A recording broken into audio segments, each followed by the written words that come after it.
Assalamualaikum warahmatullahi wabarakatuh.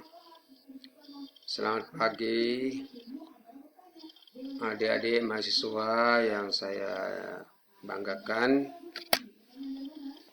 Pagi ini kita akan melanjutkan kuliah kita tentang siklus proyek.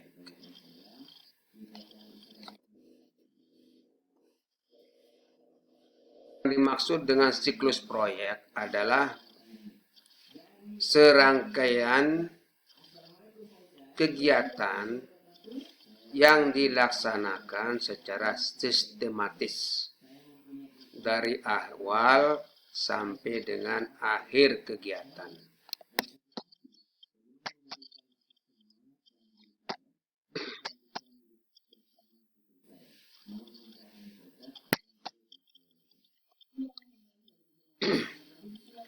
Sebelum kita lanjutkan kepada makna siklus proyek, maka terlebih dahulu kita pahami dulu apa tujuan daripada evaluasi proyek. Yang pertama adalah melaksanakan pemilihan proyek berdasarkan kriteria strategis, teknis, dan ekonomis. Strategis artinya diperlukan oleh orang banyak. Teknis artinya mampu dilaksanakan dengan teknologi yang tersedia. Ekonomis maknanya adalah memberikan manfaat atau memberikan keuntungan atau memberikan profit ya bagi investor. Yang kedua, mempergunakan berbagai macam teknik evaluasi cost benefit untuk memilih berbagai usulan proyek yang diajukan. Artinya kriteria yang kita pakai itu adalah kriteria berdasarkan manfaat dan biaya. Jika manfaatnya lebih banyak daripada biayanya, maka itu dinyatakan layak. Yang ketiga, menilai sejauh mana risiko yang berkaitan dengan suatu proyek di dalam memilih strategi yang tepat untuk meminimalisasi kerugian. Artinya risiko-risiko apa yang bisa akan dihadapi itu sudah diantisipasi dengan istilah mitigasi risiko.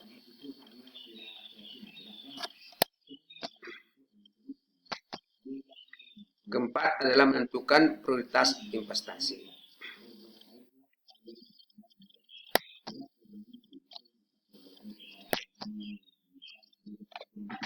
Proyek adalah suatu aktivitas atau kegiatan yang menggunakan sumber daya untuk memperoleh manfaat pada waktu dan periode yang akan datang.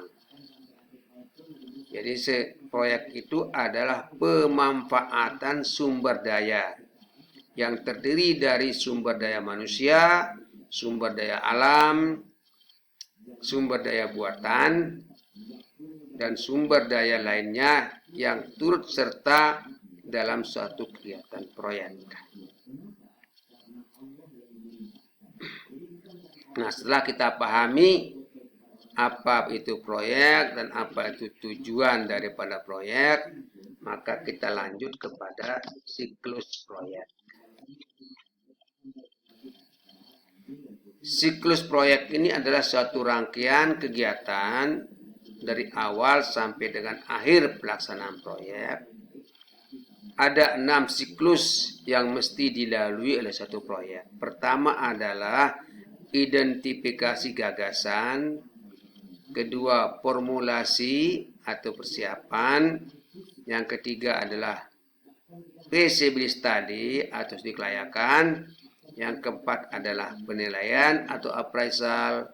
Yang kelima, pelaksanaan atau implementasi, dan yang terakhir adalah evaluasi pelaksanaan proyek. Nah, masing-masing ini kita akan bahas secara satu persatu.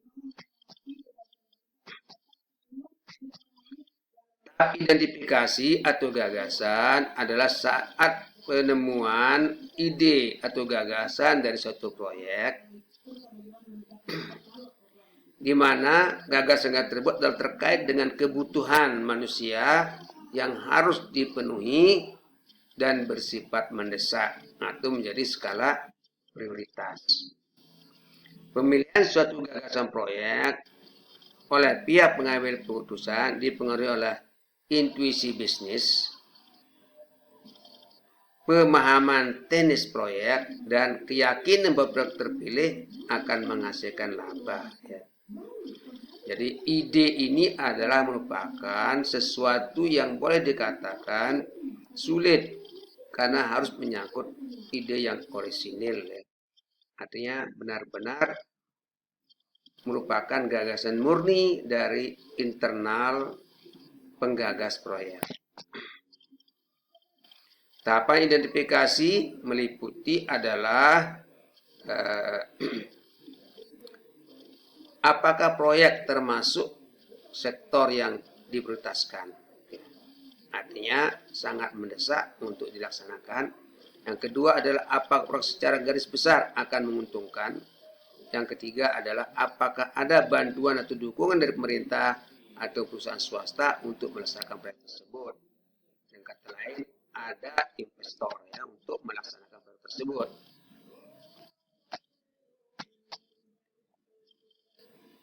Sumber identifikasi adalah informasi dari para spesialis atau orang-orang yang berpengalaman di lokasi rencana proyek, termasuk adalah rekomendasi yang didapatkan dari proposal ataupun studi tentang pengembangan suatu proyek yang dilakukan sebelumnya, dan juga data-data statistik ataupun data survei.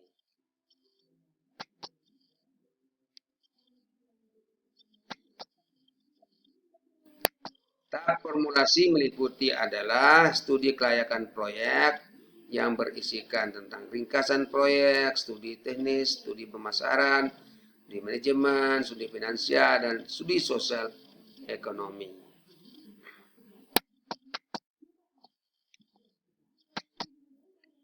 Berikutnya adalah tahap evaluasi pelaksanaan proyek, yaitu evaluasi hasil pelaksanaan serta operasi proyek berdasarkan laporan-laporan yang termasuk pada tahap-tahap sebelumnya. Yang dipertimbangkan antara lain adalah apa yang direncanakan dan apa hasilnya. Kemudian hasil evaluasi diperlukan untuk perbaikan proyek yang diberikan atau untuk menganggasan baru dari proyek.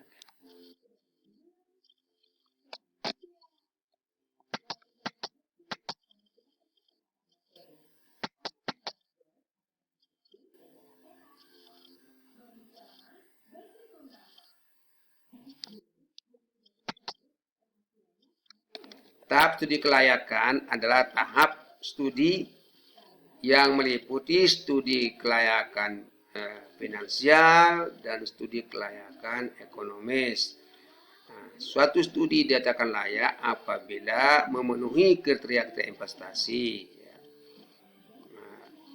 Suatu proyek dinyatakan layak apabila nilai manfaatnya lebih besar daripada nilai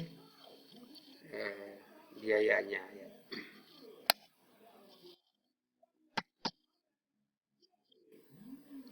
Nah, dari studi kelayakan inilah ditentukan suatu keputusan apakah proyek itu dilanjutkan atau tidak. Dilanjutkan jika layak dan dibatalin jika tidak layak. Berikutnya adalah tahap penilaian atau appraisal, adalah mengadakan penilaian terhadap lapor-laporan studi kelayakan yang sudah dilakukan dengan memeriksa kembali apakah asumsi-asumsi yang dipakai itu sudah sesuai dengan realitas atau tidak.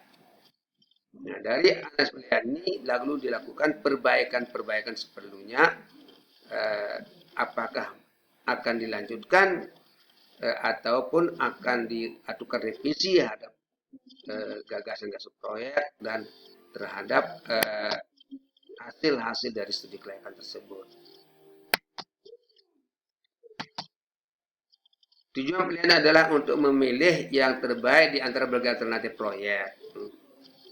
Jadinya tentu investor akan memilih proyek yang paling menguntungkan dan paling memenuhi skala prioritas serta terjangkau oleh dana atau modal investasi yang tersedia.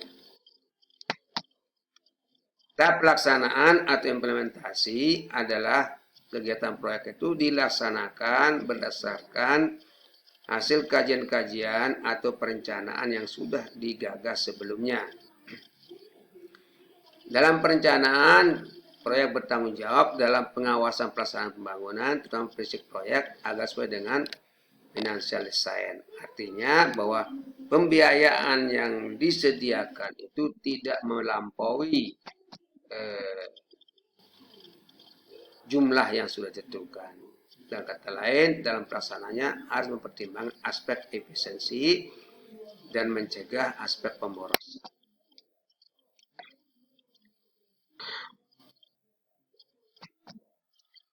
Nah, kita ulangi kembali bahwa tahap evaluasi pelaksanaan proyek adalah serangkaian kegiatan untuk menilai apakah apa yang sudah dikerjakan dan bagaimana hasilnya ini sudah sesuai atau tidak dengan apa yang sudah direncanakan. Ya.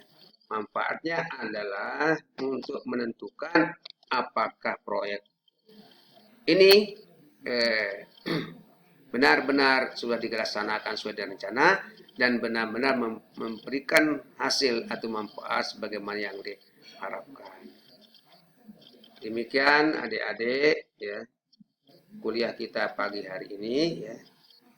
Adik-adik dipersilakan untuk membaca literatur yang sebagaimana yang sudah disebutkan di dalam mata kuliah daring dari evaluasi proyek ini. Lebih kurangnya saya mohon maaf. Billahi taufiq wal hidayah. Wassalamualaikum warahmatullahi wabarakatuh.